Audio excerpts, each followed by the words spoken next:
Hello, welcome to Introduction to Business, offered online by the College of Lake County. My name is Dr. George Mochocki. This week we're going to be covering three chapters. Let me go again in here.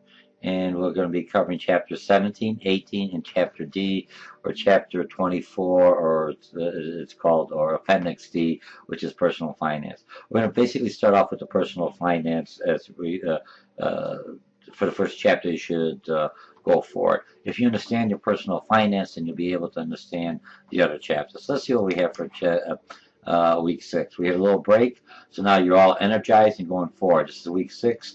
We have 7, 8. We only have like three, counting this week, 3 more weeks to go, and we'll be finished with this course. Okay, so what do we have? Always click on the overview, and the overview tells you a quick overview of what's required for the chapter, tells you what I'm looking for in the form, so you can kind of start gathering the material. And when you're reading the chapters and you start looking at material, you can still in your mind figure out how you should be able to formulate this and present this material in a business, college level, professional manner within your research paper that you'll be working on, turning in a couple of weeks, and also within the forums. Okay, so you got this quick YouTube.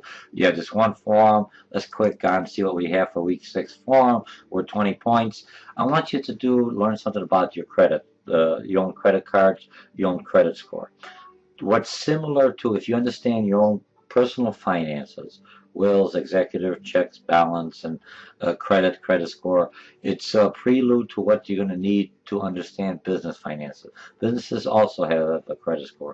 Businesses also have to either they're going to borrow money through debt financing, and he's taking an IOU or on a credit card, or in business we utilize a line of credit, or you'd be doing capital, which either brings more partners into the business by selling stocks, or investing as a silent partner, or a partner, or even a general partner that you have some input within the operation. Or, like I said, so as a business, you have to look at all these things. So these next few chapters are going to be the hardest ones. I usually leave them to the end and give you enough time to work on it. Okay, so you're going to find this. So you do an internet search. How do I get what are new credit card rules? And then ask them for personal, and ask them have the rules changed any differently for business credit card. Okay, and then what's a good credit score? How do I maintain a good credit score? How do should I have more than one credit card or several credit cards? Post some of the links and articles so others can view it. That's how we're going to learn as a collective. Your topic.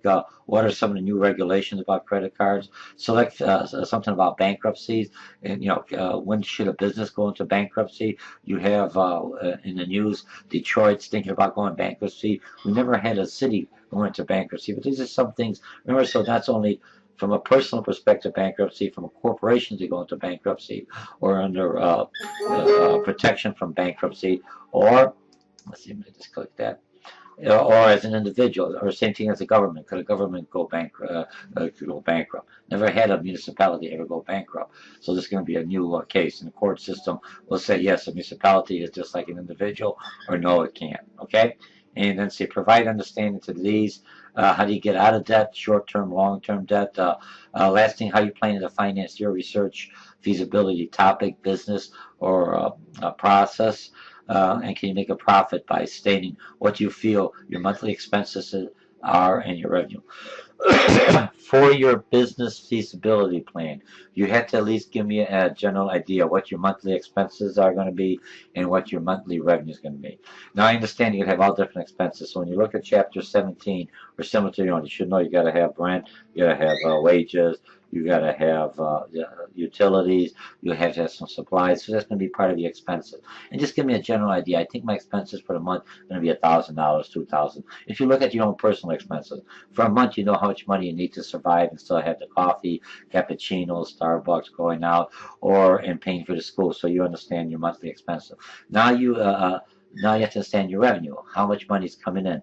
On the revenue, I want you just to give me an estimate, a general idea. So if I look at in my business, if I'm opening up a shoe store, well, some people buy my shoes for $20, and some will buy my shoes for what do you call it, $75 up to $150. But an average person that comes into my store will buy shoes, an average price for every customer, high and low, will figure about $40. So how many customers will I need on a monthly basis at $40 Monday through Saturday or Monday through Sunday, if you open 24/7, if you open online, how many customers am I going to need just to break even for my expenses?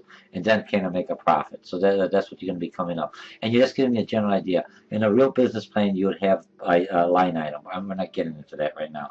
All I want is a general idea. Here's my monthly expenses I think are going to be, and here are what my monthly revenue, I presume, as so many customers coming in and buying on an average of this cost. Okay? So that takes care of my form. So now let's go back into our weekly assignment.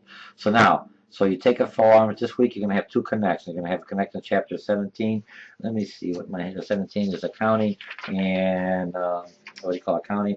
And chapter 18, remember, accounting is the language of business. And I have a quick, what do you call it? If I flip the classroom, I go into that you could go in there, and I have like a 20-minute YouTube or a video clip just on that chapter using the mind map. So you can stop me at any time, see what parts of the mind maps that I added that I didn't give you in your first second tier. Sometimes I'll be opening up on a third tier in my mind maps and add that on to see if that helps you in your learning. And then you also have the PowerPoints the publisher provides that I have listed here. You also have the Connect, you have the flashcard. You have so much information to take it and look at it different ways, read it, look at it, play with it, use the Connect, do everything else, so you actually learn this material. And remember, in business, you have to understand the finance. You have to understand the money. You can't be in business. You have the best idea. If you don't know how to make the money and how to buy the products and how to make a profit out of that, you're going to be out of business very quickly. Same thing if you move out someplace, a nice apartment, but you don't realize the expenses, the electricity, the taxes, everything else you have to pay, the assessment fees, everything you have to pay, and then you realize, oh man, I make less than what my expenses are. You're going to be out of that apartment. Remember, in business, I want you to be successful. Okay, so you got the two connects you have in the chapter. So if I click on the connects, I split them down. These are like in a presentation mode. So not like a lecture. It's kind of a lecture, but you can see, I'm going to ask you some questions. I'm going to go through it like you'd be I kind of like flipping my classroom only a little bit different to help you learn the concept. Remember, looking at terms and conditions out of accounting, because this class is to set you a baseline so you at least understand how all the parts of accounting, finances, and everything else works together.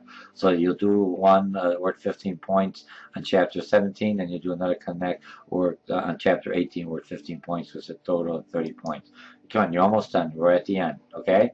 So you have those, and then you're going to have one quiz. The only quiz you're going to have is going to be on Chapter D or Chapter 24 or Appendix 24. Depends on the book that you have, because McGraw-Hill has different versions of the books. So some of them, like the book you purchased here at the College of Lake County, doesn't have Chapter 11, Chapter 12. That's Human Relations and Labor laws. But they figure you could pick that up if you take an HR class. But this way they reduce the cost for the book. That was an accounting or pricing mechanism put into effect so we could keep the cost down but still maintain the integrity of the course by providing you with enough material and everything else with Connect and everything else that you'll be able to successfully complete this course. Okay, so that takes care of only one quiz, 15 questions, 2 points for each, and this one is going to prepare you for the final exam. Some of the questions that I had for last week when we had like the mini forum and people asked, is the final exam going to be online? Yes, the final exam is going to be online. It's going to be a Blackboard final exam, not a McGraw-Hill. That's why I'm making you go through the quizzes. You'll have 100 questions. I think you have the same amount of time like you would in a face-to-face class, 2.5 hours to do 100 questions, multiple choice, and these are departmental final exams. So when you get them, it's a one-time deal. You don't get any answers. The only thing you'll get is your perfect score. But these quizzes and everything else will help you. The PowerPoints, the mind maps, everything else you're learning. So when you go to that final exam, most students do very well on the final exam. They end up with a B. On an average, I get majority B's and C's. Because the final is it's all 20 chapters, so it's kind of complex final. Okay, so let's go back there. So we have the quizzes, you have the final exam. What you also have is your two, what do you call it? Let's see, mind map. Make sure you have the mind maps. I'm going to move this around. Here's the flip the classroom. So if you flip the classroom, I have the three of them in here. I have your relay, and this is for the chapter D. And remember, when you go into the D, I'm going to put it on there. It has everything else. I'm going to go through the concept map and explain it and walk through it. So you may only have this level or the next level, but it's another way of learning. And then look at the PowerPoint, look at the concept maps, read everything else. After you've read the chapters, then you should do my quick overview, 20 minutes, not long at all, and then go into the Connect and do the presentation, the homework out of Connect. You get 2 tries within the Connect, and then go back and do the quiz, and you should be pretty good. But don't forget the forms. The form. Ask questions about how do I put my income statement in? How do I do this? What do I do about credit score? Do I need a credit score? Will the credit score be adverse to me since I don't have a new credit because I'm a brand new business? How do I overcome that? And those are some sites and articles that you and your classmates will find out. All right, you're almost done. A few more weeks and we'll be finished. So that takes care of it, for the lack of better things. That takes care of your weekly assignment for week 6. And we should be pretty good. You'll be covering chapter 17 is accounting, chapter 18 is financial management. They both work hand in hand. Remember, 18, as I explained to it, 17 is just raw numbers, like a scale tells me exactly what's my financial, the balance sheet and the income statement and the cash flow, so I understand what's the financial stability of my business. And then basically when I go into the financial management, how do I change that legally? Do I need more, I got to tighten up on my credit? Do I got to tighten up my factoring? Do I got to get rid of some of my debt? Or do I got to get more debt? Do I got to expand my line of credit to get more inventory? Do I work on my finances? Or how do I improve my revenue, which means more customers, more people buying or utilizing my product? All right, so that takes care of this week. I got this down 11 minutes. So again, you're doing pretty good. You only have a few more weeks. This is week 6. You have week 7 next week. We're going to be doing banking, this last chapter, and we'll be focusing real heavy on your feasibility research paper. And then by the end of that, I think it's on the 13th or whatever the day is at the end of that Friday. I don't have my calendar in front of me. And then the following week, by Tuesday or Wednesday, you'll be doing your final exam, and then you finish, and then we should be all done. All right. So again, my name is Dr. George Mochocki. Welcome to Introduction to Business Online. This is week 6, and we're covering chapter 17, 18, and personal finance. Start off with personal finance first. Once you understand that, then the rest will just all mushroom and fall in. Because if you understand the basics of personal finance, business finance is the same concept, a little different terms and conditions, a lot more money, just drop all the zeros, but you're still looking at the same principles: checking, buying, taking out loans, or paying off loans, or bringing more partners in, or getting into contractual agreements. Again, I'll see you online. Have a nice day.